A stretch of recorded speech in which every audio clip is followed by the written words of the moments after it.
السلام علیکم ورحمۃ اللہ وبرکاتہ. نحمده ونصلی علی رسولہ الکریم. اما بعد فاعوذ باللہ من الشیطان الرجیم. بسم اللہ الرحمن الرحیم. رب اشرح لی صدری ویسر لی امری واحلل عقدۃ من لسانی یفقہوا قولی.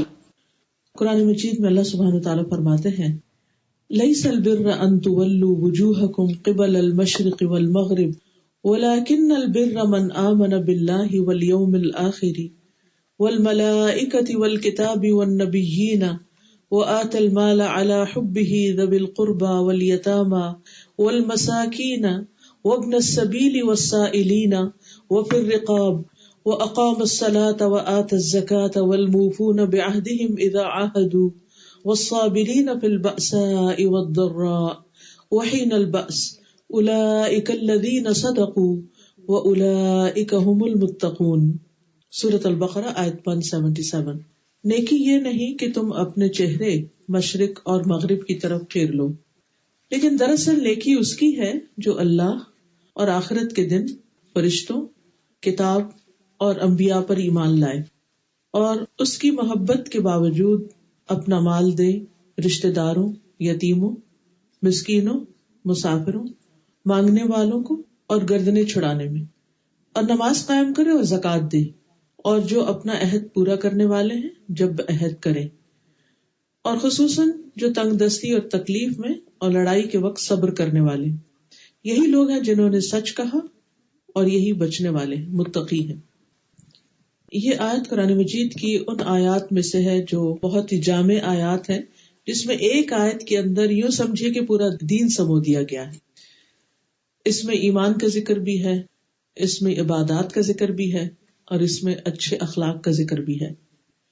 یہ ساری چیزیں مل کر انسان کے اندر ایک خاص قسم کی سکینت پیدا کرتی.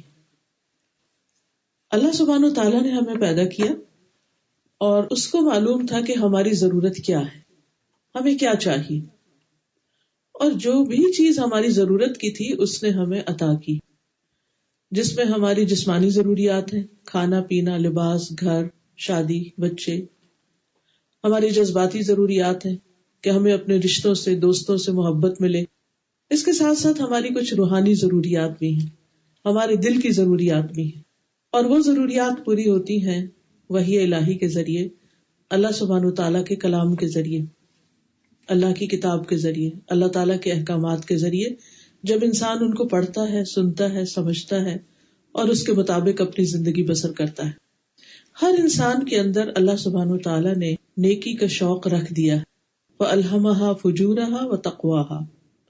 جہاں اس کے اندر غلط کاموں کی طرف ایک انکلینیشن، اس کا نفس اس کو مائل کرتا ہے، إِنَّ النَّفْسَ لَأَمَّارَةٌ بِالسُّوءِ، بے شک نفس تو انسان کو برائی پر اکساتا ہی ہے، وہاں دوسری طرف اس کے اندر فطری طور پر نیکی سے محبت اور نیکی کرنے کے بعد ایک خوشی ہوتی ہے. یہ خوشی ہر انسان کو چاہیے ہوتی ہے، اس کے بغیر انسان کی تکمیل نہیں ہوتی، انسان مکمل نہیں ہوتا، انسان کمپلیٹ نہیں ہوتا، اس کو اطمینان اور خوشی نصیب نہیں ہوتی. انسان جتنا چاہے کھا لے، اچھے سے اچھا کھا لے، اچھے سے اچھا پہن لے، کپڑا پہنے، زیور پہنے، اچھے سے اچھا گھر بنا لے، اس کے آس پاس دوستوں کا، رشتہ داروں کا، پیاروں کا ایک بڑا سرکل ہو، لیکن جب تک اس کا تعلق اپنے رب کے ساتھ نہیں، جب تک اس کی محبت اپنے رب کے ساتھ نہیں، اس وقت تک اس کے اندر ایک خلا باقی رہتا ہے، اس کے اندر ایک اطمینان کی کیفیت نہیں آتی. کیونکہ اللہ ہی نے ہمیں پیدا کیا اور سب سے زیادہ اسی کا حق ہے کہ ہم اس کا شکر ادا کریں اور اس کو راضی کریں، اس کو خوش کر دیں.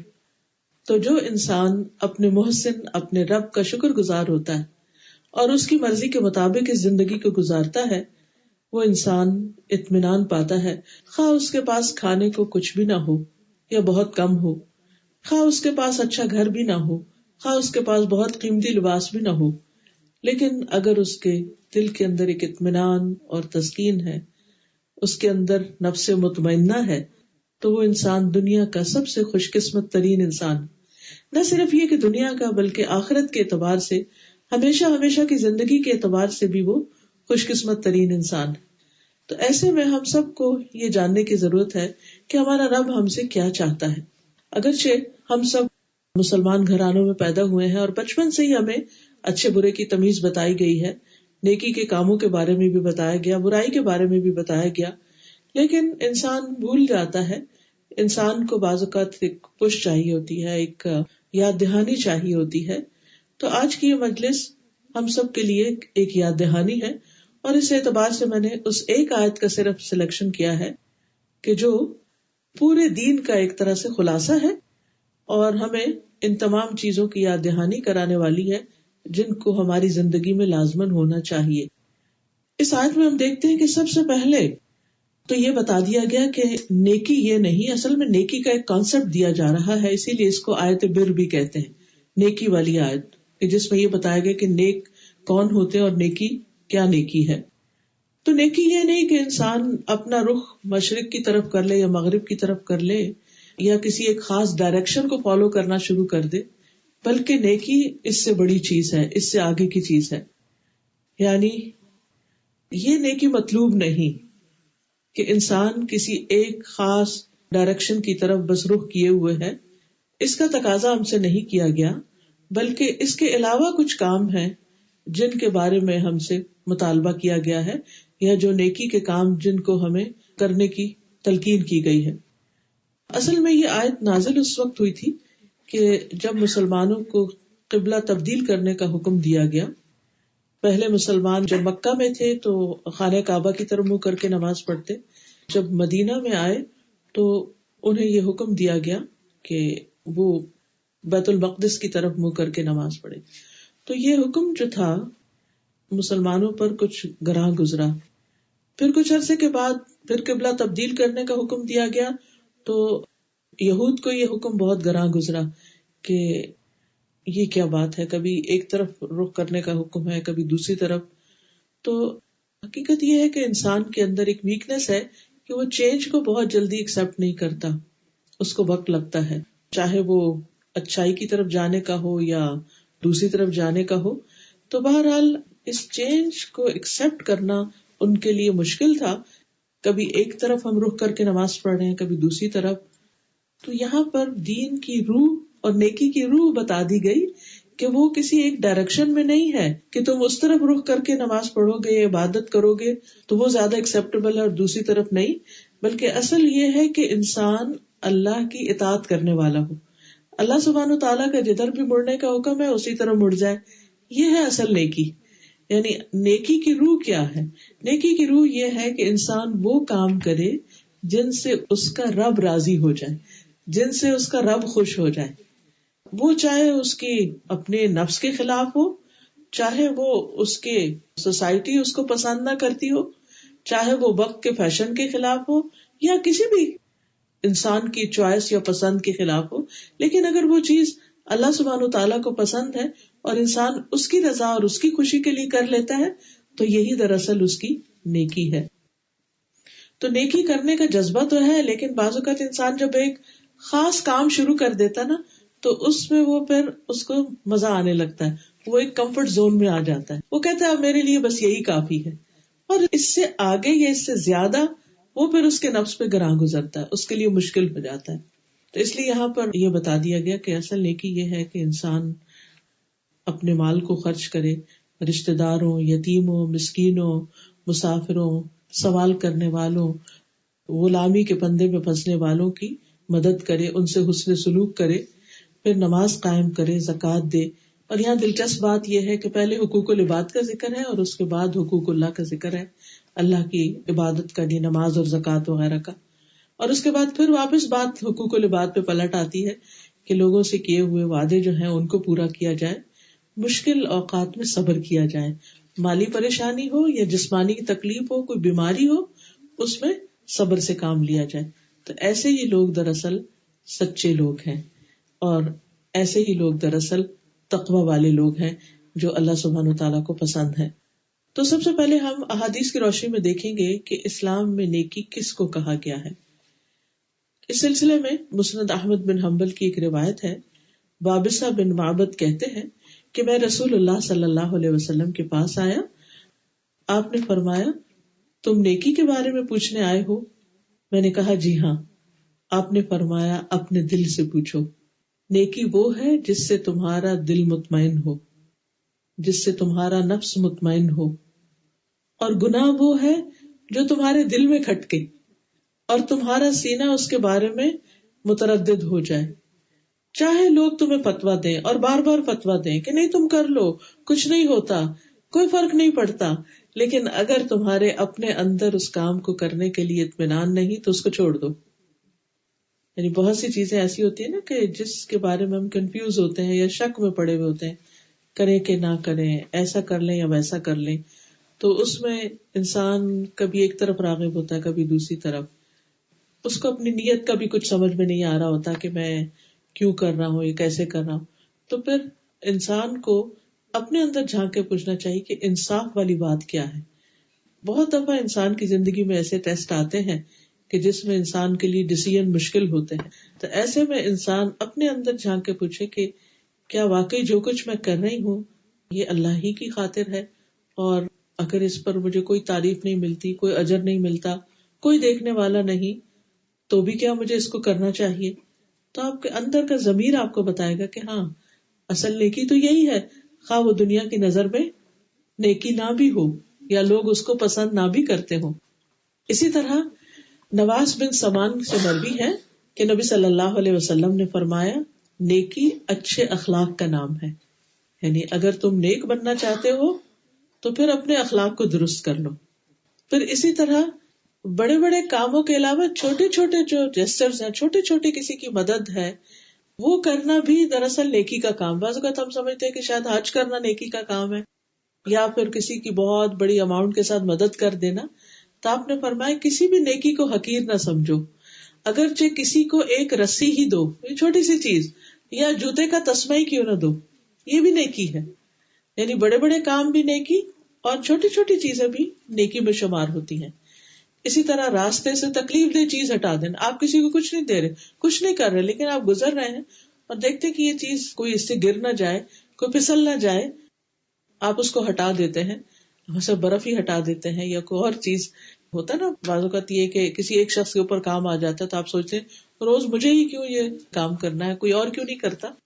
تو اس وقت اگر انسان اپنی یہ نیت کر لے کہ میں دوسروں سے تکلیف کو ہٹا رہا ہوں، تو وہ بھی انسان کے لیے نیکی اور اللہ کے یہاں بہت بڑے اجر کی بات ہوگی۔ پھر اسی طرح مسکرا کے دیکھنا کسی کو جو ہے یہ بھی نیکی ہے، اس میں تو کچھ بھی خرچ نہیں آتا، لیکن اس پر بھی انسان کے لیے اجر لکھ لیا جاتا ہے۔ اسی طرح آپ نے فرمایا کہ نیکی کے کسی کام کو حقیر نہ سمجھو، اگرچہ تم اپنے بھائی سے حشاش بشاش چہرے کے ساتھ بات کرو، یعنی خوشی کے ساتھ اور ایک ویلکم کرتے ہوئے، ایک یہ کہ انسان لیے دیے رہے، بہت ریزرو رہے، اور یہ کہ انسان کھلے دل کے ساتھ آگے بڑھ کر کسی سے ملاقات کرے، تو یہ بھی نیکی کا کام ہے۔ پھر اسی طرح سلام کرتے رہنا، سلام پھیلانا، اچھی بات کرنا۔ ایک شخص آئے اور کہنے لگے اللہ کے رسول صلی اللہ علیہ وسلم آپ مجھے کوئی ایسا کام بتا دیں کہ میں جنت میں چلا جاؤں، جنت میں داخل ہو جاؤں۔ تو آپ نے فرمایا دو چیزیں مغفرت کو واجب کرتی ہیں، یعنی اگر تم وہ کرو گے تو تمہارے گناہ بخشے جائیں گے، یعنی جنت میں لے جانے والی ہیں۔ ایک ہے سلام پھیلانا اور دوسرے اچھی بات کرنا، یعنی دوسروں کے ساتھ وہ بات کرو کہ جس سے ان کا دل خوش ہو، ان کو تکلیف دینے والی بات نہ کرو۔ اور خاص طور پر جب انسان اپنے گھر والوں کے بیچ میں رہتا ہے یا رشتے داروں کے بیچ میں، تو انسان کو ہر ایک کی ویکنیس بھی پتہ چل جاتی ہے کہ کون کس بات کو مائنڈ کرتا ہے، کس کے سامنے کس چیز کا ذکر کیا جائے تو اس کو پسند نہیں آتی۔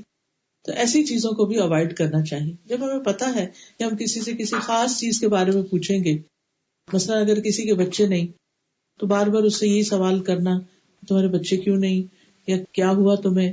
اب یہ چیز ہو سکتا ہے اس کے لیے کوئی بہت خوشگوار ٹاپک نہ ہو، چاہے آپ کتنی ہی اچھی نیت کے ساتھ یا کتنے ہی ہمدردی کے ساتھ پوچھ رہے ہوں، لیکن جب ایک دفعہ آپ کو معلوم ہو جائے کہ کسی خاص ٹاپک پہ فلاں شخص کے ساتھ بات کرنا اس کو خوش نہیں کرتا، تو ایسی چیزوں سے بھی انسان کو پرہیز کرنا چاہیے۔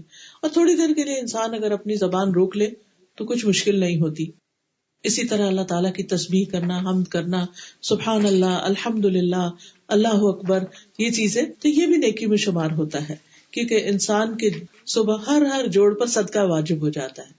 یعنی ہر صبح جب سورج نکلتا ہے تو ہمارا پورا جسم جو ہے مقروض ہوتا ہے، تو اس میں سے ہر جوڑ کا صدقہ دینا ہوتا ہے. جیسے یہ انگلی کا چھوٹا سا جوڑ ہے یا کانوں کی ہڈیوں میں چھوٹی چھوٹی چیزیں ہیں، تو تقریباً 360 جوڑ ہیں، اور ان میں سے ہر جوڑ کا صدقہ کیا ہے؟ سبحان اللہ، الحمد للہ، اللہ اکبر، لا الہ الا اللہ، یہ سب کیا ہے؟ صدقہ ہے. اسی طرح نیکی کی بات کسی کو بتانا، برائی سے روکنا، یہ بھی صدقہ ہے. اور 2 رکعت نماز اشراق یا چاشت، جو بھی انسان سورج نکلنے کے بعد 15 منٹ کے بعد سے لے کے زور کی نماز تک، یعنی زوال تک اگر درمیان میں 2 رکعت بھی پڑھ لیتا ہے تو پورے جسم کا صدقہ اس کا ادا ہو جاتا ہے.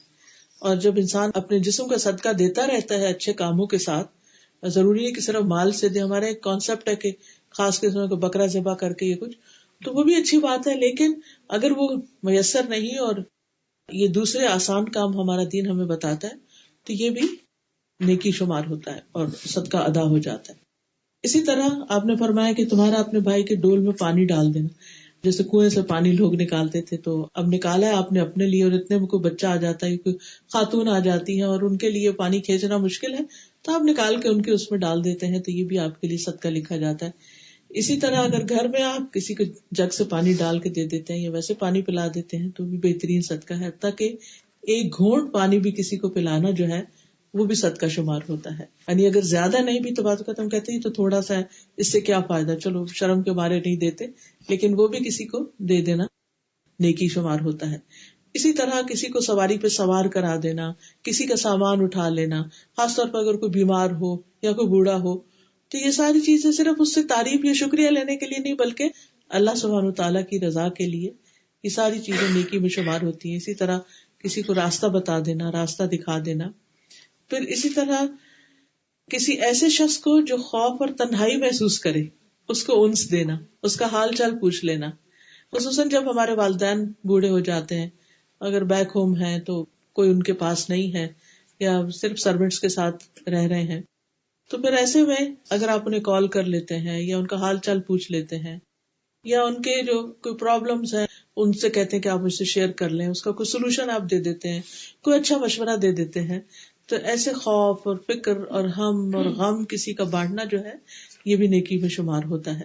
اسی طرح اپنے شر سے دوسرے کو بچانا، یعنی صرف زبان کے نہیں، ہر طرح کے، کہ کسی کو دھکا نہ دے انسان، کسی کو پش نہ کرے، کسی کو کسی بھی طرح کی تکلیف نہ دے.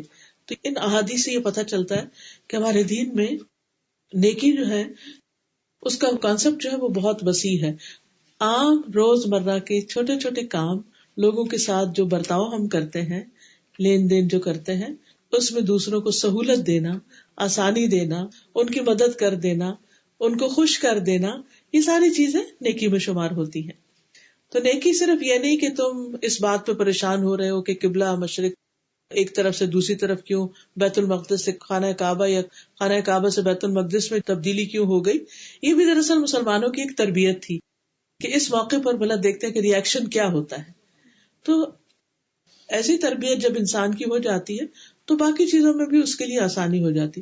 انسان کو زندگی میں بہت دفعہ بہت سی تبدیلیوں سے گزرنا پڑتا ہے، تو ایسے میں انسان اگر دوسروں کے لیے مسئلہ کریٹ نہیں کرتا، سہولت پیدا کرتا ہے، تو وہ اس کے لیے اجر و ثواب کا باعث بنتا ہے. پھر فرمایا کہ وَلَٰكِنَّ الْبِرَّ، لیکن نیکی اس کی نیکی ہے، من آمن باللہ والیوم الآخر والملائکۃ والکتاب والنبیین، کہ انسان اللہ پر ایمان لائے، آخرت پر ایمان لائے، فرشتوں پر ایمان لائے، کتاب پر، نبیوں پر. تو یہاں پر اس آیت میں ان چیزوں کا ذکر آتا ہے، لیکن احادیث سے ہمیں پتہ چلتا ہے کہ تقدیر پر ایمان یہ بھی ضروری ہے. آپ نے فرمایا نبی صلی اللہ علیہ وسلم نے، ایمان یہ ہے کہ تم اللہ پر ایمان لاؤ، اس کے فرشتوں، اس کی کتابوں، اس کے رسولوں پر، جنت پر ایمان لاؤ، آگ پر، میزان پر ایمان لاؤ، یعنی آخرت کے جتنے مرحلے ہیں کہ پل صراط ہے، میزان ہے، اعمال تولے جائیں گے، موت کے بعد جی اٹھنے پر، اور تقدیر کے اچھے برے ہونے پر. اور انسان اس وقت تک مومن نہیں ہوتا جب تک ان تمام چیزوں پر جن پر ایمان لانا ضروری ہے ان پر ایمان نہ لائے. اور اس ایمان کی تفصیل جاننا بھی بہت ضروری ہے.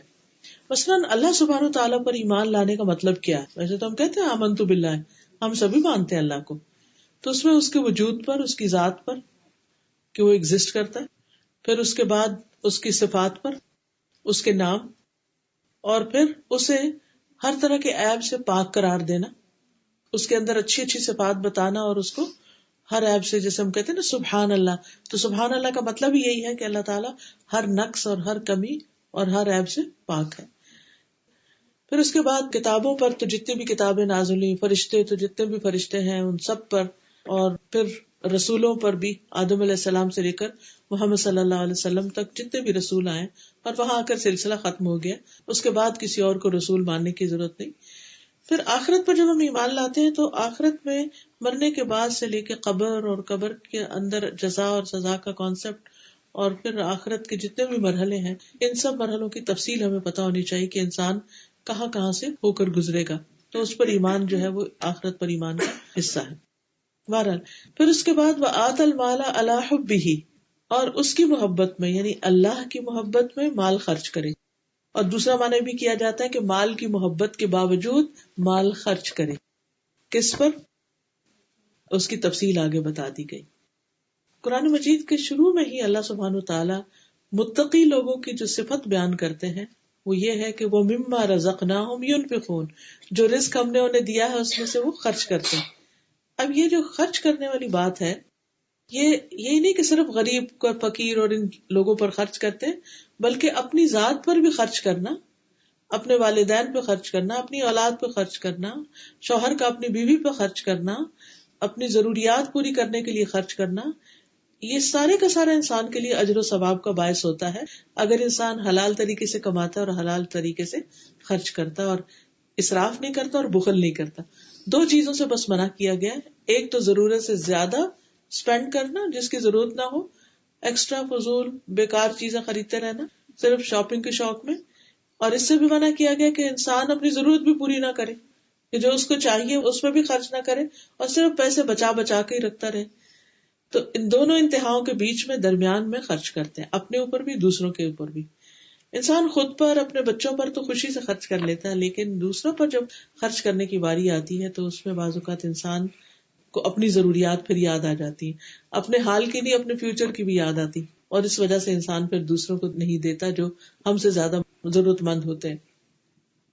پھر اس میں یہ بھی آتا ہے کہ خرچ کرنے کے بعد جب انسان کسی بھی یتیم، مسکین، ضرورت مند بہن بھائی پر، اچھے ہوں ان کے حالات یا نہیں، کسی بھی صورت میں خرچ کرے تو پھر کیا کہے، لا نرید منکم جزاء ولا شکورا، نہ ہم بدلہ چاہتے ہیں نہ شکریہ چاہتے ہیں، یعنی انسان دے کر، خرچ کر کے کسی سے اس کا جواب نہ مانگے، صرف اللہ کی خاطر خرچ کرے اور اس کا صلہ اس سے مانگے۔ پھر اسی طرح مال کی محبت اور حرص کے باوجود خرچ کرنے کا اجر بہت بڑا ہے۔ ایک آدمی نے آپ صلی اللہ علیہ وسلم سے پوچھا کہ سب سے افضل صدقہ کون سا ہے؟ تو آپ نے فرمایا کہ تندرستی کی حالت میں، کہ تم صحت مند ہو، کیونکہ بیماری میں تو انسان پھر بیماری دور کرنے کے لیے بھی صدقہ کرتا ہے، اور اس میں بھی کرنا چاہیے۔ حدیث میں آتا ہے کہ اپنی بیماریوں کا علاج صدقے سے کرو، داؤ مرضاکم بصدقات، کہ انسان اگر بیمار ہے تو اس میں دوا بھی لے لیکن اس کے ساتھ ساتھ صدقہ بھی کرے اور دعا بھی کرے، یہ ساری چیزیں مل کر انسان کے لیے شفا کا باعث بنتی ہیں۔ پچھلے دنوں کوئی بتا رہا تھا مجھے کہ وہ کسی کو جانتے ہیں کہ جو بیمار ہو گئے، کسی خاصی تکلیف دہ بیماری کا شکار ہو گئے، تو وہ ڈاکٹر کے پاس جاتے، سارا کچھ بتاتے، پھر ڈاکٹر دوائیاں لکھ کر دیتا، پھر وہ دوائیوں کی دکان پہ جاتے اور پوچھتے کہ ان دوائیوں کا ٹوٹل کتنا بنتا ہے، تو اس کا ٹوٹل کروا کے تو جتنے پیسے وہ دوائیوں کے بنتے ہوتے وہ جا کے صدقہ کرتے، یعنی خود بھی، یعنی دوا بھی کھا لی لیکن اس کے ساتھ ساتھ اتنا پیسہ صدقہ بھی کر دیا، کسی غریب کی مدد بھی کر دی، اور وہ بہت جلدی ان کو اس بڑی مصیبت سے نجات مل گئی۔ تو صدقہ جو ہے یہ صرف اللہ کی رضا کے لیے، بندوں سے شکریہ پانے کے لیے نہیں، جب انسان خرچ کرتا ہے تو اس کے بے پناہ فائدے ہیں۔ آپ نے فرمایا کہ تندرستی کی حالت میں صدقہ کرنا افضل صدقہ ہے، اور اس حال میں کہ تمہیں اس کی حرص بھی ہے اور جس سے تمہیں غنی ہونے کی امید بھی ہے کہ اتنا اتنا اور ہو جائے گا تو میرے پاس بہت کچھ ہوگا، اور محتاجی کا ڈر بھی ہے کہ اگر میں دے دوں گا تو میرا کیا بنے گا۔ اور قرآن میں تو یہاں تک کہا گیا کہ لن تنالوا البر حتى تنفقوا مما تحبون، تم نیکی کو پا ہی نہیں سکتے ہرگز ہرگز جب تک کہ تم وہ خرچ نہ کرو جس سے تم محبت کرتے ہو، یعنی پسندیدہ چیز خرچ کرنا، صرف یہ نہیں کہ ایکسٹرا بیکار فضول اور ایسی چیزیں جو ہمارے کام کی نہیں، بس صرف وہ نکال دو، نہیں۔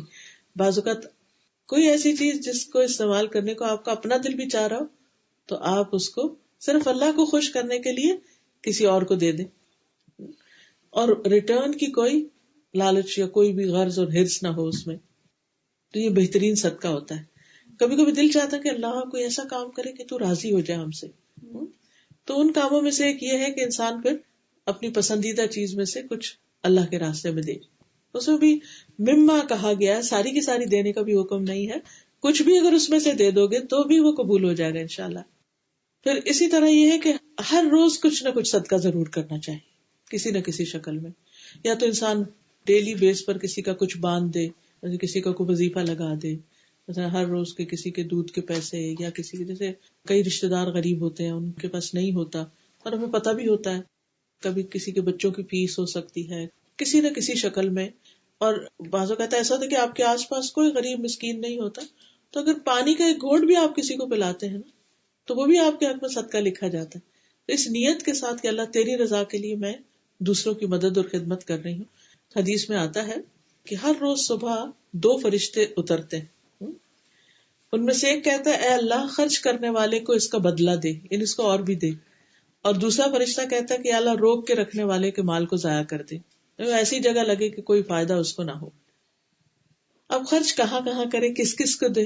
تو سب سے پہلا حق بتایا کہ رشتے داروں کا. رشتے داروں پہ خرچ کرنا عام طور پہ مشکل کام ہوتا ہے، کیونکہ ان سے انسان کو نہ شکریہ ملتا ہے اور وہ اس کو اپنا حق ہی سمجھتے ہیں. یعنی انسان اس لیے پھر اس کا دل بھی نہیں بازوقت کرتا کہ ان کو کتنا بھی دو، یا راضی بھی نہیں ہوتے، وہ کہتے ہیں کہ ابھی بھی کچھ نہیں کیا. تو ایسوں کو دینا جو ہے وہ زیادہ اجر کا باعث ہے. اور آپ نے فرمایا کہ 1 دینار وہ ہے جو تم اللہ کی راہ میں دیتے ہو، ایک وہ جو غلام کو آزاد کرنے کے لیے دیتے ہو، ایک وہ ہے جو کسی مسکین کو دیتے ہو، اور ایک وہ جو اپنے گھر والوں پہ خرچ کرتے ہو. تو اجر کے لحاظ سے سب سے افضل وہ ہے جو تم اپنے گھر والوں کو دے رہے ہو، اپنے اہل و عیال پہ خرچ کرتے ہو. پھر اسی طرح آپ نے فرمایا نبی صلی اللہ علیہ وسلم نے کہ تمہارا اپنے آپ کو کھلانا تمہارے لیے صدقہ ہے. یعنی اگر تم اپنے لیے جا کے کچھ خرید کر لائے ہو اور پکا رہے ہو پھر کھا رہے ہو، اس پر بھی تمہارے لیے اجر ہے. کیونکہ انسان یہ نیت رکھتا ہے نا کہ میری صحت اچھی ہو تو میں بندوں کی بھی خدمت کروں، اللہ کی بھی اچھی طرح عبادت کروں. تو ہمارے دین میں ہر ایفرٹ جو اچھی نیت کے ساتھ کی جاتی ہے اس پر انسان کو ریوارڈ ملتا ہے اور وہ اس کی عبادت بن جاتی ہے، چاہے وہ دنیاوی ضروریات ہی کیوں نہ پوری کرنی ہو. رسول اللہ صلی اللہ علیہ وسلم نے فرمایا جب کوئی شخص اپنے گھر والوں پہ خرچ کرتا ہے اور اس پر ثواب کی نیت رکھتا ہے تو وہ خرچ کرنا بھی اس کے لیے صدقہ ہے. ایک حدیث میں آتا ہے کہ آپ نے فرمایا جب آدمی اپنی بیوی کو پانی پلاتا ہے تو اسے اجر دیا جاتا ہے. تو ارباز بن ساریہ کہتے ہیں کہ یہ حدیث سن کر میں اٹھا اور بیوی کو پانی پلایا اور اسے یہ حدیث بھی سنائی کہ میں اس لیے کر رہا ہوں. تو اب دیکھیے کہ یہ ہمارا دین دراصل ہمارے اپنے ہی گھریلو تعلقات کو خوشگوار کرنے کے لیے کتنا مددگار ہے. اصل میں ہوتا یہ ہے کہ کام وہی ہوتا ہے جو ہم نے کرنے بھی ہوتے ہیں، لیکن ہم بوجھل قدموں سے کر رہے ہوتے ہیں. کون اٹھے دے، اب پھر پانی بھرے، یعنی وہ دل میں ایک تنگی سی جو آ جاتی ہے نا، وہ ایسی احادیث وہ تنگی دور کر دیتی. کرنا تو ہے ہی، ہلکے دل کے ساتھ خوشی کے ساتھ کرتے رہیں اور کوئی جواباً ہمارے لیے نہ بھی کرے. کیونکہ بعض اوقات ایسا ہوتا ہے نا، آپ کسی کے لیے اتنا کرتے اور وہ ایک دن شکریہ بھی نہیں کہتا، ایک دن جواب بھی کچھ آپ کے لیے نہیں کرتا، تو پھر انسان سوچتے کہ ایسے لوگوں کے ساتھ پھر انسان ان کے ساتھ کچھ بھی نہ کرے تو بہتر. نہیں، جب اللہ کے لیے کر رہے ہیں تو اس کا اجر کئی گنا زیادہ ہی بڑھ جائے گا بنسبت اس کے. آپ نے فرمایا سب سے افضل وہ صدقہ ہے جو اس رشتے دار پہ کیا جائے جو پوشیدہ دشمنی رکھتا ہے، نہیں دل میں تم سے حسد رکھتا ہے یا تمہیں پسند ہی نہیں کرتا، تم سے کبھی خوشی نہیں ہوتا، تو اس کو دینا تمہارے لیے زیادہ اجر کا باعث. کیونکہ دیتے رہو کبھی تو اس کا دل موم ہو ہی جائے گا، کبھی تو وہ بغض اور نفرت دور ہو ہی جائے گی، کبھی تو غلط فہمیاں دور ہو ہی جائیں گی. اور یہ احسان کرنا جو ہے وہ بالآخر انسانوں کے ذہن کو تبدیل کر ہی دیتا ہے. آخر کتنے دن کوئی ہم سے کھچ کے رہے گا؟ اگر ہم خیر کرتے رہیں گے تو اس کا دل بھی مائل ہو ہی جائے گا. دوسرا جو خرچ کرنے کی خاص جگہ ہے وہ یتیم ہے، آرفنز. قرآن مجید میں بھی آتا ہے کہ یسألونک ماذا ينفقون، آپ سے پوچھتے ہیں کہ کیا خرچ کریں. قل ما انفقتم من خیر فللوالدین والاقربین والیتامى، آپ ان سے کہہ دیجئے کہ جو تم خرچ کرو تو اپنے والدین پر اور رشتہ داروں پر اور یتیموں پر اور مسکینوں پر. والدین کا ذکر خاص طور پر کیوں کیا گیا؟ آپ میں سے جو لوگ بھی اسٹیج پر آ چکے ہیں کہ ایک طرف والدین بھی زندہ ہیں اور دوسری طرف بچے بھی بڑے ہو رہے ہیں، تو اپنے دل سے پوچھئے کہ کس پر خرچ کرتے ہوئے آپ خوشی سے اور محبت اور چاہت سے خرچ کرتے ہیں، یا جب کوئی چیز پاس آتی ہے تو پہلا خیال کس کا آتا ہے، یہ کس کو دے کر آپ کو بہت خوشی ہوتی ہے، یہ کس کے لیے اس کو جمع کر لیتے ہیں، کس کے لیے رکھتے ہیں؟ تو عموماً اولاد ہی ہوتی ہے، اولاد ہی کی طرف دھیان جاتا ہے. ماں باپ کی طرف دھیان ویسے ہی کم جاتا ہے کیونکہ ساری زندگی ہم لینے کے عادی ہو جاتے ہیں نا، تو وہ لگتا ہے کہ شاید ان کو دینے کی ضرورت بھی نہیں، ان کے پاس تو آلریڈی بہت کچھ ہے. بھلے ان کے پاس سبھی کچھ ہو، پھر بھی کچھ نہ کچھ ان کے ساتھ کرتے رہنا جو ہے یہ بر الوالدین میں آتا ہے، نیکی میں آتا ہے. اور والدین کے ساتھ نیکی ان نیکیوں میں سے جس کا صلہ انسان کو دنیا میں بھی ملتا ہے، جس کا ریوارڈ جلدی آتا ہے. یعنی انسان کو اگر کوئی پریشانی ہے، کوئی تکلیف ہے اس کی زندگی میں، تو سب سے پہلے والدین کا دل خوش کرنے کی کوشش کرے، خواہ وہ ایک فون کال ہو، خواہ ان کے لیے کوئی گفٹ بھیجنا ہو، خواہ کسی اور کو بھجوانا ہو، جاؤ ان کے پاس بیٹھو ان کی مدد کرو، یا کسی بھی اعتبار سے. پھر یہ ہے کہ یتیم کی پرورش خواہ اپنے گھر میں رکھ کے کی جائے یا اس کا کوئی وظیفہ باندھ دیا جائے. آپ نے فرمایا اپنے یا کسی دوسرے کے یتیم بچے کی پرورش کرنے والا میں اور وہ جنت میں اس طرح ہوں گے بشرطے کہ وہ اللہ سے ڈرتا ہو. یعنی بالکل یہ جیسے 2 انگلیاں شہادت کی اور درمیانی انگلی کو آپ نے ساتھ ملا کے بتایا کہ اس کو جنت میں اعلیٰ ترین مقام ہوگا، قریب ہوگا میرے. اب آپ دیکھیے کہ یتیموں کی پرورش وہ عورت بھی کرتی ہے جس کا شوہر فوت ہو جاتا ہے اور وہ چھوٹے چھوٹے بچوں کو پالتی ہے. تو اسی لیے حدیث میں آیا ہے کہ اپنا یتیم کون سا؟ اس صورت میں کہ جب باپ چھوٹے بچوں کا فوت ہو جائے. وہ عورت اگر کماتی ہے، محنت کرتی ہے.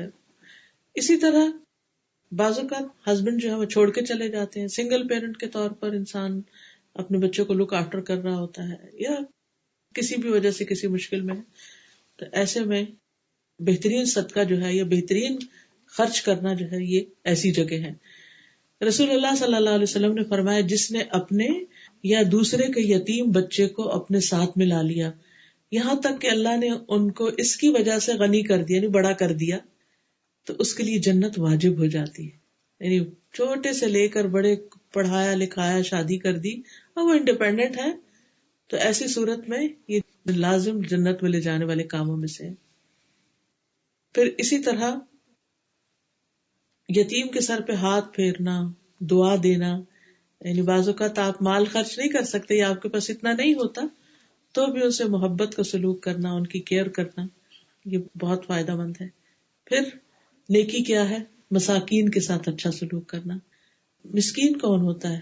مسکین وہ شخص ہوتا ہے جس کے پاس اپنی ضروریات، بیسک نیڈز پوری کرنے کے لیے انف نہ ہو.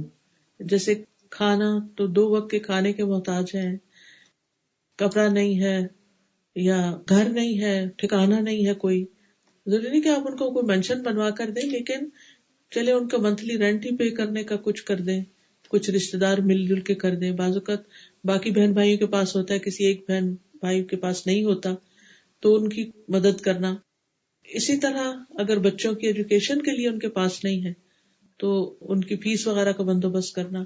یعنی ہمیں معلوم ہے کہ بھائی کی آمدنی بس اتنی ہے کہ جس سے گھر کا گزارا چلتا ہے، بچے پڑھ نہیں سکتے اس میں، لیکن آپ کے پاس ایکسٹرا ہے تو بہتر ہے کہ پہلے ان کو دیا جائے، وہ زیادہ اجر و ثواب کا باعث. اسی طرح مسکین سے محبت بھی کرنا. عموماً ہماری محبتیں کس سے ہوتی ہیں؟ کہ جن کے پاس بیٹھ کے ہمارا دل خوش ہوتا ہے یا جن سے ہمیں کوئی فائدہ پہنچے یا ہمیں وہ اچھے لگتے ہو یا کسی بھی طرح جو قریب ہو. لیکن ایسے لوگ جو دنیاوی اعتبار سے پیچھے ہوتے ہیں، جن کے پاس نہ اچھا لباس ہے، نہ اچھا گھر ہے، نہ اچھا کھانا ہے، تو عموماً لوگ ان سے دوستی نہیں رکھتے، ان سے تعلق نہیں رکھتے، ان کے گھر جانا اپنے سٹیٹس کے خلاف سمجھتے ہیں. لیکن انسان کی نیکی کیا ہے کہ ایسے لوگوں کے پاس خود جائے، جا کر ان کے پاس بیٹھے، ان سے محبت کرے. اس سے انسان کا اپنا دل بھی نرم ہوتا ہے. ہم نے دیکھو کہ دل میں بعض اوقات سختی سی آ جاتی ہے، ایک عجیب وحشت سی ہونے لگتی. ایک شخص نبی صلی اللہ علیہ وسلم کے پاس ہے، کہنے لگے کہ میرا دل سخت ہے، تو آپ نے اس کو یہی بتایا کہ یتیم کے سر پہ ہاتھ پھیرے.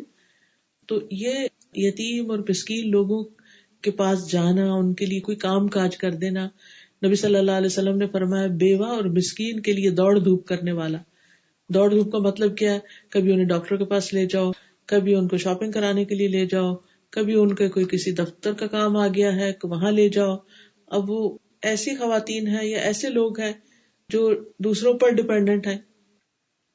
آپ نے فرمایا وہ ایسا ہے، ایسا شخص جیسا اللہ کی راہ میں جہاد کرنے والا یا رات کو قیام کرنے والا اور دن کو روزہ رکھنے والا. یہ نیکیاں بڑی مشکل ہوتی ہیں نا، انسان کے اپنے کام ختم نہیں ہوتے اتنے میں آپ کو ایک کال آ جاتی ہے ذرا فلاں میرا کام ہے مجھے لے جائیں. کچھ لوگ بیمار ہوتے ہیں، ان کو ساری زندگی بہت اچھی گزری ہوتی ہے لیکن بڑھاپے میں نہ خود گاڑی چلا سکتے ہیں، نہ کہیں جا سکتے ہیں، نہ آ سکتے ہیں، خصوصاً جب موسم سخت ہو جاتا ہے. تو ایسے میں ایسے لوگوں کے کام کر دینا، ان کا خیال رکھنا، ان کے بارے میں سوچنا کہ ان کو ضرورت ہو سکتی ہے ہماری، یہ ساری چیزیں نیکی میں شمار ہوتی ہیں. اور ایسا کرنے والا حقیقت میں نیک شخص ہوتا ہے.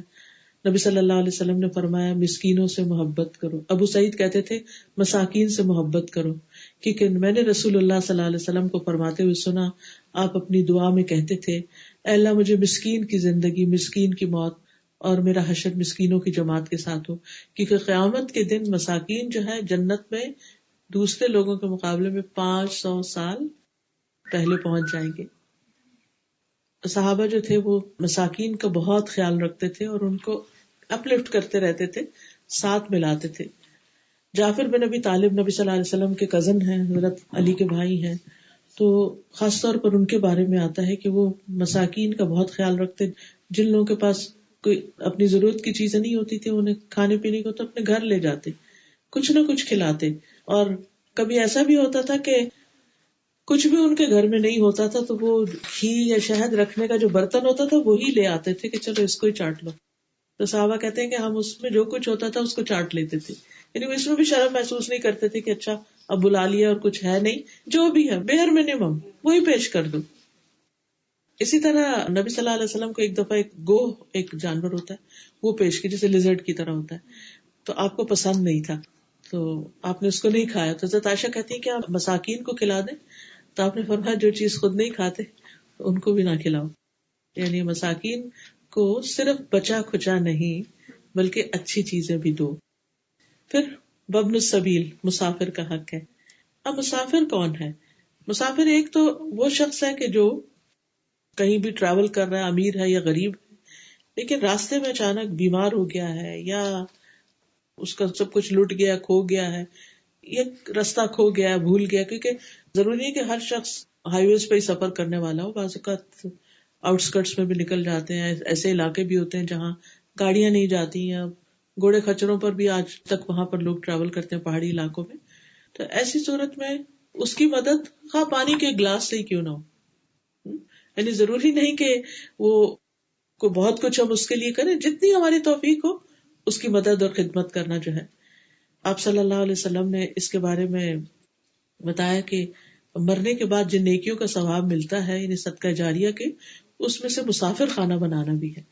اسی لیے آپ دیکھیں کہ ابھی بھی اگر آپ اسلامک ورلڈ میں ٹریول کریں تو ان کے جو پرانے علاقے ہیں، مثلا مجھے کچھ سال پہلے سیریا جانے کا اتفاق ہوا، تو وہاں جو ان کا اولڈ سٹی تھا ڈماسکس کا اور ایون حلب کا، وہاں پر کچھ اس طرح کے گھر بنے ہوئے تھے جیسے آپ یوں سمجھیں جیسے پاکستان میں کبھی آپ کسی ٹرک اڈے کے اوپر گئے ہوں یا کچھ، تو وہ چھوٹے چھوٹے سے گھر اوپر نیچے اور پورے ایک. تو میں نے پوچھا کہ کیا؟ تو کہتے کہ یہاں ٹریڈرز آتے تھے اور آ کے تو اپنی چیزوں کا خرید و فروخت کرتے، اور ان جگہوں پر ان چھوٹے چھوٹے کمروں اور گھروں میں، جیسے آج کل تو ہوٹل بن گئے، تو یہاں رہا کرتے. سرائے ٹائپ جیسے ہوتا ہے نا، رباط بھی کہتے، سرائے بھی کہتے، تو اس میں رہتے تھے. اور وہ یعنی فری رہائش ہوتی تھی، جو آیا رہا اپنا کام کیا اور پھر چلے گئے. تو مسافروں کا خیال رکھنا جو ہے یہ ہمیشہ سے ہمارے کلچر کا ایک حصہ رہا ہے، اور اس کا اجر جو ہے وہ مرنے کے بعد بھی انسان کو ملتا رہتا ہے. اسی طرح یہ ہے کہ اگر کوئی شخص مسافر کی ضرورت کو پورا نہیں کرتا جبکہ اس کے پاس استطاعت ہو، تو ایسا شخص جو ہے اللہ تعالیٰ قیامت کے دن اس سے بات نہیں کرے گا، اس سے سخت ناراض ہوگا. پھر اسی طرح والسائلین، مانگنے والے. اگرچہ مانگنا ناپسندیدہ اور اس سے منع بھی کیا گیا ہے، لیکن سم ٹائم یہ ہوتا ہے کہ کچھ لوگ بہت ہی شدید ضرورت مند ہوتے ہیں، ان کو مانگنا ہی پڑتا ہے. تو ان کا بھی حق ہے. آپ نے فرمایا کہ مانگنے والے کو نہ لوٹاؤ، خواہ بکری کا جلا ہوا کھری کیوں نہ دے دو، اگر اور کچھ نہیں جو ہے وہی دے دو. پھر اسی طرح غلام کو آزاد کرنا. آج کے دور میں غلامی تو نہیں ہے، لیکن بعض اوقات لوگ بے وجہ بے گناہ پکڑے جاتے ہیں، جیلوں میں بند ہو جاتے ہیں، ان کو چھڑانے کے لیے بڑی بڑی رقم چاہیے ہوتی ہے، تو ان کو آزاد کرانا جو ہے وہ بھی ایک بہت بڑا کام ہے. یہ تو تھے حقوق و لباد. اس کے بعد یہ ہے کہ انسان صرف ان چیزوں کو کر کے خوش نہ ہو جائے، بلکہ اس کے ساتھ ساتھ اللہ کا حق بھی ادا کرے. اچھا، ہمارا کیا ہوتا ہے کہ ہم اگر بندوں کی خدمت کر رہے ہیں تو نماز چھوڑنا شروع کر دیں گے، اور اگر نمازوں کی پابندی کر رہے ہیں تو بندوں کی طرف سے غافل ہو جائیں گے. تو وہی بات ہو گئی، یا مشرق کے ہو گئے یا مغرب کے ہو گئے، یا ایک کام پکڑ لیا یا دوسرا پکڑ لیا. تو اس میں بیلنس رکھنا جو ہے اور اعتدال سے کام لینا یہ بہت ضروری ہوتا ہے. تو اس لیے وہ اقام الصلاۃ بیچ میں آ گئی کہ یہ سارے کام بہت اچھے ہیں، لیکن ساتھ ساتھ نماز بھی شروع میں ایمان کا ذکر کر دی، کیونکہ ایمان کے بغیر تو کوئی نیکی قبول نہیں. پھر نیکیوں کا ذکر کر دیا کہ پھر نماز قائم کرنے کا. ایک شخص نے نبی صلی اللہ علیہ وسلم سے پوچھا کہ سب سے افضل عمل کون سا ہے؟ فرمایا نماز کو وقت پہ ادا کرنا، یعنی اس کے پرسکرائب ٹائم کے اندر اس کو. پھر والدین کے ساتھ نیکی کرنا، پھر اللہ کے راستے میں جہاد کرنا. پھر اسلام کا ستون ہے نماز، اور نماز جو ہے وہ انسان کی برائیوں کو دور کرتی ہے. اللہ سبحانہ وتعالی روزانہ 2 بار فرشتوں سے بندوں کی نمازوں کی خبر لیتے ہیں. قیامت کے دن تو پوچھیں گے، لیکن دنیا میں بھی دن کے 2 اوقات میں فرشتوں سے پوچھتے ہیں کہ میرے بندوں کو کس حال میں پایا. ابو ہریرہ کہتے ہیں، یہ بخاری کی روایت ہے کہ رسول اللہ صلی اللہ علیہ وسلم نے فرمایا تمہارے پاس دن اور رات میں فرشتے باری باری آتے ہیں. وہ نماز فجر اور نماز عصر میں اکٹھے ہوتے ہیں، یعنی دن کی ڈیوٹی دینے والے عصر کے وقت جب جانے لگتے ہیں تو عصر کی نماز تک رکے رہتے ہیں، اور نئی ڈیوٹی والے بھی آ جاتے ہیں، تو یہ دونوں وہاں پر اکٹھے ہوتے ہیں. پھر ایک شفٹ اپنی پوری کر کے چلے جاتے ہیں اور دوسرے پر صبح کے وقت تبدیلی ہوتی ہے. فرمایا کہ جو فرشتے رات کو تمہارے پاس رہے، جب وہ آسمان پہ جاتے ہیں تو اللہ تعالیٰ ان سے پوچھتا ہے، حالانکہ وہ بندوں کے حال سے خود بھی خوب واقف ہے. وہ پوچھتا ہے کہ تم نے میرے بندوں کو کس حال میں چھوڑا؟ وہ کہتے ہیں ہم نے اس حال میں چھوڑا کہ وہ نماز پڑھ رہے تھے، اور اس حال میں پہنچے کہ وہ نماز پڑھ رہے تھے. تو دن رات مومن بندے کی گواہیاں اللہ کے پاس جاتی رہتی ہیں کہ وہ نماز ادا کر رہے تھے. رسول اللہ صلی اللہ علیہ وسلم نے فرمایا اللہ تعالیٰ نے اپنے بندوں پر 5 نمازیں فرض کی ہیں. جو شخص انہیں اس طرح ادا کرے گا کہ ان میں سے کسی چیز کو ضائع نہ کرے اور ان کا حق معمولی نہ سمجھے کہ اگر قضا ہو گئی یا کچھ تو کہ کوئی بات نہیں، اس کو معمولی نہ سمجھے، تو اللہ کا وعدہ کہ اسے جنت میں داخل کرے گا. اور جو انہیں اس طرح ادا نہ کرے تو اللہ کا کوئی وعدہ نہیں، چاہے سزا دے چاہے معاف کر دے، پھر یہ اس کے اپنے اوپر ہے. اور یہ بھی ہم سب کو معلوم ہے کہ قیامت کے دن پہلا سوال نماز کے بارے میں ہوگا. اگر یہ درست ہوئی تو باقی چیزیں ٹھیک ہو جائیں گی، اگر اس میں خرابی ہے تو باقی سارے اعمال میں بھی بگاڑ آ جائے گی. اور یہ حقیقت ہے کہ اگر نماز کا انسان ادا کرنے کا پابند ہو جائے تو باقی زندگی میں بہت اعتدال آ جاتا ہے، کیونکہ خود بخود ٹائم مینجمنٹ بھی آ جاتی ہے. پھر اسی طرح یہ کہ زکوٰۃ کی ادائیگی، نماز کے بعد زکوٰۃ کا درجہ قرآن مجید میں بہت جگہ نماز اور زکوٰۃ اکٹھے ہیں. زکوٰۃ جو ہے یہ اللہ تعالیٰ کی رحمت حاصل کرنے کا ذریعہ ہے، اللہ کا قرب حاصل کرنے کا ذریعہ ہے، مال کا شر اور وبال دور کرنے کا ذریعہ ہے. رسول اللہ صلی اللہ علیہ وسلم سے ایک شخص نے کہا اللہ کے رسول اگر کوئی شخص اپنے مال کی زکوٰۃ ادا کرے تو کیسا ہے؟ تو آپ نے فرمایا جس نے اپنے مال کی زکوٰۃ ادا کی بس اس سے مال کی برائی جاتی رہی، یعنی مال پاک ہو گیا اس کا، اور جو خوش دلی سے زکوٰۃ دے اس کے ساتھ بھی جنت کا وعدہ ہے. پھر اسی طرح زیور جو ہم نے پہنتے ہیں اس پر بھی زکوٰۃ دینی چاہیے. اس سلسلے میں ایک سنن نبی داؤد کی روایت ہے، حضرت عائشہ کہتی ہیں کہ ایک دن رسول اللہ صلی اللہ علیہ وسلم میرے پاس آئے اور میں نے ہاتھوں میں چاندی کی موٹی موٹی انگوٹھیاں پہنی ہوئی تھی. آپ نے پوچھا عائشہ یہ کیا ہے؟ میں نے عرض کیا اللہ کے رسول میں نے اس لیے بنوائی ہیں تاکہ آپ کے لیے زیب و زینت اختیار کروں. آپ نے فرمایا کیا تم اس کی زکوٰۃ ادا کرتی؟ میں نے کہا نہیں، یا جو اللہ نے چاہا وہ کہا. تو آپ نے فرمایا تمہیں جہنم میں لے جانے کے لیے یہی کافی، یعنی اگر تم اس زکوٰۃ کو ادا نہ کرو. تو اس لیے بہت کیئرفل ہونا چاہیے. ہم یہ کہتے رہتے کہ یہ تو سسرال کا زیور ہے، ہم تو کماتے نہیں، ہم اس میں سے کیا دیں. نہیں، اسی زیور میں سے نکالنا ضروری ہے. اسی طرح اگر خود کما کے کچھ خریدا ہے تو اس میں سے بھی زکوٰۃ دینے کی. بس صرف یہ کہ سال گزرنا ضروری ہے، اور 7.5 تولے سونا اور 52 تولے چاندی جو ہے وہ ہونی چاہیے، تب زکوٰۃ عائد ہوتی ہے. یا اس کے ایکویلنٹ اگر کرنسی ہو انسان کے پاس. پھر نماز زکوٰۃ کا ذکر کرنے کے بعد وعدوں کی پابندی کی بات کی گئی کہ اپنے وعدے پورے کرتے ہیں. اصل میں یہ کہ وعدہ جو ہے وہ اس کے بارے میں قیامت کے دن سوال کیا جائے گا. وَأَوْفُوا بِالْعَهْدِ إِنَّ الْعَهْدَ كَانَ مَسْئُولًا. عہد کی پابندی کرو کیونکہ اس کے بارے میں پوچھا جائے گا. نبی صلی اللہ علیہ وسلم ہر خطبے میں فرماتے تھے اس میں ایمان ہی نہیں جس میں امانت نہیں، اور اس کا دین ہی نہیں جو وعدہ نہیں پورا کرتا. اور وعدہ شکنی جو ہے یہ فاسقوں کی علامت ہے جیسے قرآن مجید میں بتایا گیا، اور منافقین کی علامت ہے. کمٹمنٹس کو نبھانا، اپنے وعدے کو پورا کرنا یہ مومن کی شان ہے. اور آخر میں جو چیز ہمیں بتائی گئی وہ ہے صبر. صبر کب؟ فی البأساء والضراء، مصیبت میں، تنگی میں، تکلیف میں، یعنی مشکل حالات میں. اصل میں اللہ تعالیٰ نے ہمیں دنیا میں امتحان کے لیے بھیجے، ہمیں ٹیسٹ کیا جا رہا ہے، اور اللہ تعالیٰ نے خود ہی بتا دیا کہ تمہیں مختلف طرح سے آزماؤں گا میں. وَلَنَبْلُوَنَّكُمْ بِشَيْءٍ مِّنَ الْخَوْفِ وَالْجُوعِ وَنَقْصٍ مِّنَ الْأَمْوَالِ وَالْأَنفُسِ وَالثَّمَرَاتِ وَبَشِّرِ الصَّابِرِينَ الَّذِينَ إِذَا أَصَابَتْهُمْ مُصِيبَةٌ قَالُوا إِنَّا لِلَّهِ وَإِنَّا إِلَيْهِ رَاجِعُونَ. ہم ضرور تمہیں آزمائیں گے خوف میں سے، بھوک میں سے، جان، مال اور پھلوں کی کمی میں سے. یعنی کبھی کوئی فوت ہو سکتا ہے، کبھی کوئی بیمار ہو سکتا ہے، کبھی لگی ہوئی کھیتی ساری برباد ہو سکتی ہے، اور اسی طرح باقی نقصان بھی، خوف ہو سکتی ہے، کچھ کھانے کو نہیں ہو سکتا، جاب جا سکتی ہے، کچھ بھی ہو سکتا ہے. تو ایسے میں بشر الصابرین، صبر کرنے والوں کو خوشخبری دے دو. الذین اذا اصابتهم مصیبۃ قالوا انا للہ وانا الیہ راجعون. جب انہیں کوئی مصیبت آتی ہے تو کہتے ہیں ہم اللہ کے لیے اور اللہ ہی کی طرف جانے والے. اگر کوئی چیز ہم سے کھو گئی تو ہم بھی تو جانے والے. تو بہرحال مومن وہ ہوتا ہے جو ان آزمائشوں کے وقت، تکلیفوں کے وقت صبر کرتا ہے. اور صبر کیا ہے؟ اللہ سے گلہ شکوہ نہ کرنا، اور چیخ و پکار نہ کرنا، اور کوئی ایسی حرکت نہ کرنا کہ جو اللہ تعالیٰ کو پسند نہیں. نبی صلی اللہ علیہ وسلم نے فرمایا مومن کے متعلق اللہ کی تقدیر اور فیصلے پہ مجھے تعجب ہوتا ہے. اگر اسے کوئی بھلائی حاصل ہوتی ہے تو اپنے رب کی تعریف کرتا ہے، شکر ادا کرتا ہے. کوئی مصیبت آتی ہے تو اپنے رب کی تعریف کرتا ہے اور صبر کرتا ہے. یعنی تکلیف میں بھی پھر رب سے راضی رہتا ہے. یہ ہے صبر. صبر کے 2 درجے ہوتے ہیں اور اجر بھی ان کے مطابق ہے. ایک درجہ یہ ہے کہ جب کوئی تکلیف آئے تو انسان اس پر خاموشی اختیار کر لے، شکایت نہ کرے. دوسرا یہ کہ تکلیف آئے، شکایت بھی نہیں کرے اور اللہ سے راضی بھی رہے. یہ اعلیٰ ترین درجہ ہے، یہ مقربین کا درجہ ہے کہ انسان تکلیف کے وقت میں ہائے ہائے نہ کرے اور گلے شکوے نہ کرے، بلکہ کہے کہ اللہ کی رضا پہ راضی ہے. اور جس کو یہ ملے اسے سب سے بڑی نعمت مل گئی. اور قرآن مجید میں آتا ہے وبشر الصابرین، صبر کرنے والوں کو خوشخبری دے دیجیے. اور پھر صبر کرنے والوں کا اجر بے حساب، ان لمیٹڈ. اور یہ بھی یاد رکھنا چاہیے کہ انسان کو مدد صبر کے ساتھ ہی ملتی ہے. اللہ تعالیٰ صبر والوں سے محبت کرتا ہے، واللہ یحب الصابرین.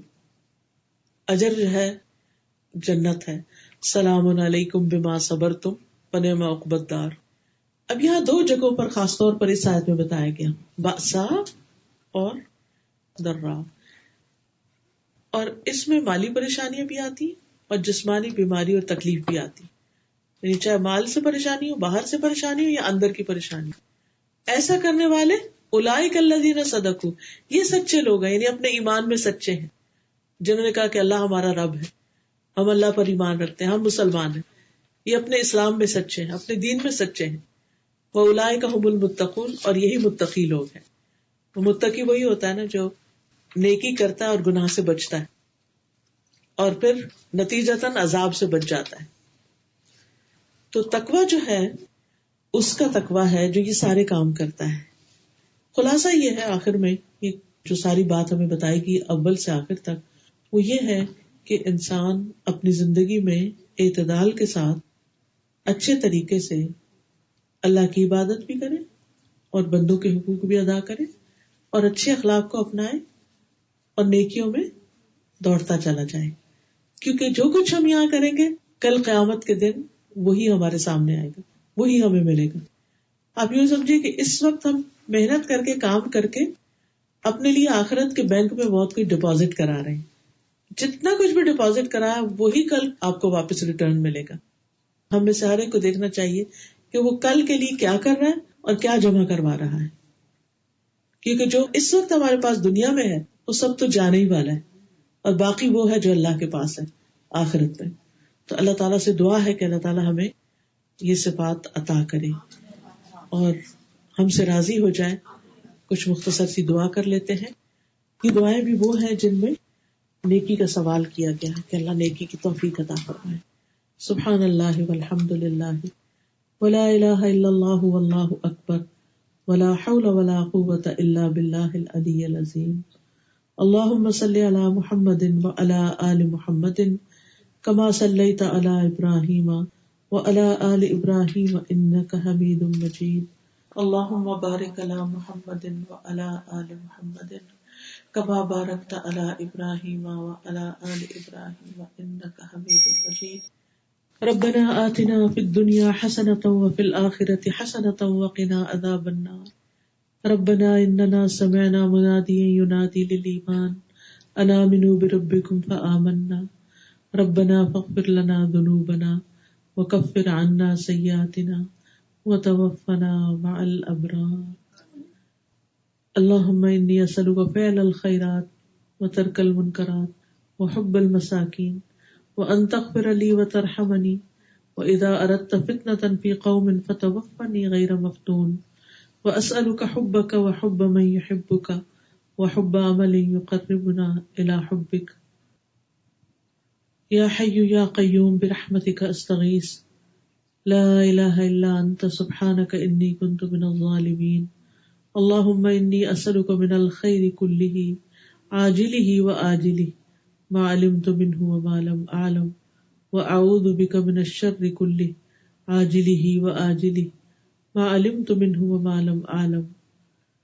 لا الہ الا انت سبحانک انی کنت من الظالمین. لا حول ولا قوة الا باللہ العلی العظیم. یا اللہ پاک ہم سب پر اپنی رحمت نازل فرما اور ہم نے جو پڑھا سنا ہے ہمیں اس پر عمل کی توفیق عطا فرما اور ہمارے نفع مند علم میں اضافہ فرما. یا اللہ تو ہمارے گناہ معاف کر دے. یا اللہ جو ہم میں سے فوت ہو چکے ہیں ان کے گناہوں کو بھی معاف فرما دے. یا اللہ ہمارے والدین پر اپنی رحمت فرما. یا حی یا قیوم برحمتک استغیث. یا اللہ ہمیں ہر حاسد کے حسد اور ہر شریر کے شر سے محفوظ رکھ. یا اللہ پاک جتنی بہنیں آئی ہیں اللہ ان کی دعائیں قبول فرما. اس گھر پر اپنی رحمت اور خیر و برکت نازل فرما. ان کو دنیا اور آخرت کی نعمتوں سے مالا مال فرما دے. ربنا تقبل منا انک انت السمیع العلیم وتب علینا انک انت التواب الرحیم. وصلی اللہ تعالی علی خیر خلقہ محمد وعلی آلہ واصحابہ واہل بیتہ اجمعین برحمتک یا ارحم الراحمین. الہی آمین. سبحانک اللہم وبحمدک اشہد ان لا الہ الا انت استغفرک واتوب الیک. السلام علیکم ورحمۃ اللہ. اگر آپ کے ذہن میں کوئی کوشچن ہو، کوئی بات آپ کرنا چاہیں یا آسیہ آپ کچھ کہنا چاہیں یا آپ اس میں سے جو کچھ ہم نے ریمائنڈر دیا لیا ہے اس میں کچھ ایڈ کرنا چاہیں.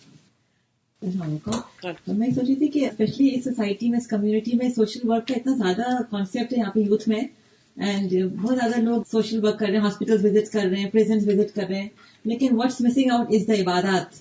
جیسا سادہ نے بتایا بیلنس کرنا بہت ضروری ہے، اینڈ دیٹس دا پرائیورٹی. عبادات فرسٹ اینڈ دین حقوق عباد ساتھ ساتھ چلے گا، لیکن پہلے تو بس مجھے اس کا ریمائنڈر تھا اپنے لیے بھی. میں اپنے بچوں کو بھی کہتی ہوں کہ ڈو ناٹ فرگیٹ یور عبادت، you are first before anyone comes. اصل میں عبادت ہمیں اسٹرانگ کرتی ہے بندوں کی مدد اور خدمت پر. صرف آپ سے یہ پوچھنا تھا کہ چارج کی نماز کا ٹائم کیا؟ سورج نکلنے کے 15 منٹ بعد سے شروع ہو کر ظہر کی نماز یعنی زوال سے 15 منٹ پہلے تک، جو 12 کا لیں 12 کا لیں، آج کل تو 12:30 ہو رہا ہے. تو اس میں 2 رکعت چاہے اول وقت میں پڑھے، چاہے درمیان میں، چاہے آخر میں. جب شروع میں پڑھتے تو اس کو ہم اشراق بولتے ہیں. جب ہم ذرا دھوپ بہت چڑھ جاتی ہے تو اس کو پھر چاشت بولتے ہیں، یہ دوحا. لیکن دونوں ہوتے ایک ہی جیسے کہ وہ صدقہ نماز ایک ہی ہے، صدقہ اس میں سے نکل جاتا ہے، چاہے آپ جلدی پڑھ لیں چاہے دیر سے پڑھیں. صحیح ہے. میں نے یہ پوچھنا تھا کہ نماز وقت پر ادا کرنی چاہیے، لیکن جیسے ہم شاپنگ کے لیے نکلے ہوئے ہیں تو مال میں میوزک لگا ہوا تو ہم گاڑی میں جا کے اپنی نماز ادا کر سکتے ہیں. مال میں اگر کسی ایک طرف کر رہے ہیں اس سے کوئی فرق نہیں پڑتا کہ باہر کیا ہو رہا ہے. یعنی ہاں پڑھ سکتے ہیں. گاڑی میں نماز نہیں ہوتی کیونکہ فرض جو ہے وہ کھڑے ہو کے پڑھنا چاہیے. پڑھنا کھڑے ہو کے, کھڑے ہو کر پڑھنا. وہاں پہ مال میں گدے کا پتہ نہیں ہوتا ہے. آج کل آئی فون جو ہوتا ہے نا اس میں اگر آپ وہ ایپ ڈال لیں نمازوں کے اوقات والی تو اس میں قبلے کا رخ ہر جگہ پتہ چل جاتا ہے. اور اگر نہیں ہے فرض کیجیے موبائل نہیں ہے میرے پاس, اندازے سے پھر پڑھ لیجیے, اندازے سے پڑھ لیجیے. لیکن کھڑے ہو کے پڑھنی ہے. جی کھڑے ہو کر, شروع میں مطلب بیٹھ کے بہت جگہ پڑھنی نہیں بیٹھ کے والا قیام جو ہے جی جب نہیں معلوم تو اور بات ہے, لیکن قیام جو ہے وہ فرض ہے. مگر کسی کو تکلیف ہے گھٹنوں میں تو کھڑا رہے جی وہ تو معذور میں آ جاتا ہے نا, اس کو تو اجازت ہے. اور اس کے لیے ضروری نہیں کہ کسی ٹیبل پہ سجدہ کرے, بس اشارے سے پڑھنا کافی ہے. اور اس میں بھی اگر کھڑے ہو کر قیام کر سکتے ہیں اور رکوع اور سجدہ بیٹھ کے کر سکتے ہیں تو بھی ٹھیک ہے. یعنی جتنی کھڑے ہو سکتے ہیں اتنی کھڑا ہو کے کر لیں. کچھ لوگ چلتی گاڑی میں بھی نماز پڑھتے ہیں. نفل تو پڑھ سکتے ہیں, فرض کے لیے روکنا لازم. لیکن اس میں بھی قبلے کا تعین جی قبلے کا تعین بھی ضروری. جی ہاں, اللہ یہ کہ کوئی ایسی جگہ پھنس گیا ٹریفک میں, اب نہ آگے کے نہ آپ کے ہاتھ میں نہیں. کبھی کبھی آپ کو کوئی ایکسیڈنٹ نظر آ جاتا ہے, وہ آپ کسی ایسی جگہ اسٹک ہو جاتے ہیں کہ آپ کی نماز جا رہی ہے. اس صورت میں بہتر یہ ہے کہ آپ پھر جدھر بھی منہ ہے اور جہاں بھی بیٹھے ہیں پھر آپ پڑھ لیں. لیکن جہاں ہمارے اختیار میں ہو تو پھر ہم پانی کی اگر اویلیبلٹی نہیں پھر تیمم کر لیں. جی پھر تیمم کر لیں. جی اگر ہم اگر کہیں جا رہے ہیں اور ہمارے کو معلوم کہ ہماری نماز مس ہو جائے گی تو کیا ہم پہلے پڑھ سکتے ہیں؟ اگر تو آؤٹ آف دا سٹی جا رہے ہیں, دور کا سفر ہے, پھر تو گھر سے پڑھ کے جا سکتے ہیں. ظہر اور عصر ملا سکتے ہیں, مغرب اور عشاء ملا سکتے ہیں, فجر اکیلے ہی پڑھنی ہوتی ہے. ٹھیک, لیکن اگر شہر کے اندر ہے تو پھر کہیں بھی آپ جہاں ہے وہیں پڑھ لیں. السلام علیکم ورحمۃ اللہ. وعلیکم السلام. مجھے ایک کنفیوژن ہوتا ہے کہ جب کہتے ہیں کہ جب ہم مالس میں جائیں ہم لوگوں کے سامنے پڑھیں, سب لوگ ہم مرد جو چل رہے ہیں سب دیکھ رہے ہیں کہ عورت سجدہ کر رہی ہے, اٹھ رہی ہے with all the arkan and everything, تو وہ کافی مجھے سب بہت لوگ کہتے ہیں کہ how is that appropriate to pray in the mall when all the men or non-mahrams are passing by and they're looking at you. اس میں یہ کہ انسان بالکل راستے میں نہیں پڑے, جیسے کوئی تھوڑا کارنر ہو تو کوئی اکا دکا اگر گزر گیا ہے اول تو لوگ دیکھتے نہیں, اور اگر کوئی دیکھے بھی تو اس کو بھی پتا چلے گا کہ یہ بھی عبادت کا ایک طریقہ ہے. جی بالکل کوئی حرج نہیں, بالکل کچھ نہیں ہوتا. جی نو ہیزیٹیشن, بلکہ یہ دعویٰ کرنے کا ایک بہترین طریقہ ہے جو میں سمجھتی ہوں اس میں بڑی حکمت ہے. اللہ تعالیٰ نے اگر ہم پہ نماز فرض کی ہے اور وقت کی پابندی کے ساتھ کی ہے تو اس کی کوئی وجہ ہے, تاکہ ہم ہر جگہ اس بات کو ثابت کریں کہ ہم اللہ ہی کے بندے ہیں, ہم کہیں بھی ہیں, چاہے گھر پہ ہیں چاہے گھر سے باہر ہیں چاہے سفر میں ہیں. I remember praying at a furniture shop, تو میں جب پڑھ کے اٹھی تو وہ آدمی کہنے لگا کہ did you pray for me? تو زیادہ نہیں پڑھنے کی, then he's asking me as well. صحیح. Usually non-Muslims when they see like you're praying, so they actually become like God conscious themselves, right? جی بالکل. Because دماغ میں they automatically think of God when you're praying. بالکل. اور اپنے Muslims بھی جو نہیں پڑھ رہے ہوتے وہ بھی دیکھ کے تھے, او اگر یہ پڑھ رہا ہے تو مجھے بھی پڑھنا چاہیے. تو it's a reminder, quiet reminder. گھر سے نکلے تو ہم اتنے اپروپریٹلی ڈریسڈ ہو کے نماز پڑھ لیں جس طرح جی ہاں ان کا کہنے نا, خاص طور پہ مجھے اس سے خیال ہے کہ شاید اگر پراپرلی کورڈ نہیں ہو عورتیں اور وہ سجدے میں جا رہی ہیں پھر خود ہی بعض اوقات اتنی شارٹ شرٹس ہوتی ہے نا, کھینچ رہی ہوتی ہے کہ ہمیں پڑھ لیں. تو میں نے کہا اللہ کرے ہم ایسے ہو کہ ہم باہر نکلے اس طرح جہاں بھی ہم پڑھ سکیں. Even when we are covered, we are still like, people say that how you are praying when everybody is looking at you when you are doing. نہیں آپ دیکھیے کہ ویسے بھی تو ہم کچھ سامان اٹھانے کے لیے جھک رہے ہوتے ہیں, کچھ رکھ رہے ہوتے ہیں, گاڑی پہ چڑھ رہے ہوتے ہیں, تو کچھ نہ کچھ تو ایکسپوز ہو ہی جاتا ہے نا. تو اللہ کے آگے اگر جھک رہے تو کیا ادھر تو پھر آسانی ہے, لوگ پے ٹینشن. جی ہاں اتنا وہ کوئی بادر نہیں کرتا. اور استاد زکوٰۃ کے لیے عورت کو خود اپنی پے کرنی چاہیے زکوٰۃ, یا اگر ہسبینڈ ادا کر دے تو ادا تو ہو جاتی ہے, لیکن اگر وہ نہیں کرتا تو پھر خود ہی کرنی ہوگی. لیکن احسن کیا ہے, یعنی اگر دونوں صورتیں ٹھیک ہے, دونوں صورتیں ٹھیک ہے, اس کو بھی اجر مل جائے گا اور آپ کا بھی فرض ادا ہو جائے. چلیے ٹھیک ہے. سبحانک اللہم و بحمدک, اشہد ان لا الہ الا انت, استغفرک و اتوب الیک. السلام علیکم.